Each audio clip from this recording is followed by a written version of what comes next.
আজকের দুনিয়ায় শুধু সঞ্চয় করলেই চলে না, দামের বৃদ্ধি দিনে দিনে আমাদের টাকার মূল্য কমিয়ে দেয়। এই কারণে এসআইপি করা আজ খুবই গুরুত্বপূর্ণ।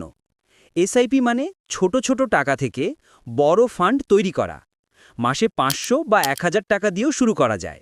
বাজার ওঠানামাকে গড় করে নেয়, টাকাকে শৃঙ্খলায় বাড়ায়, আর দীর্ঘ সময়ে আপনার সঞ্চয়কে বড় সম্পত্তিতে পরিণত করে। এবার ভাবুন, যদি আপনি এসআইপি না করেন তাহলে কি হয়? ইনফ্লেশনে টাকার শক্তি কমে যায়, জরুরি সময়ে টাকার অভাব দেখা দেয়, ভবিষ্যতের বড় খরচ যেমন বাচ্চার পড়াশোনা, বাড়ি বা রিটায়ারমেন্ট এগুলো সামলানো কঠিন হয়ে পড়ে। আর যারা আপনার পাশেই দাঁড়িয়ে এসআইপি করছে তারাই একদিন আপনার থেকে অনেক এগিয়ে যাবে। সুতরাং দেরি না করে আজই শুরু করুন। বড় টাকার দরকার নেই, শুধু সিদ্ধান্তই যথেষ্ট। ছোট থেকে শুরু করুন, ধীরে ধীরে বাড়ান, আর আপনার ভবিষ্যৎকে শক্তিশালী করুন।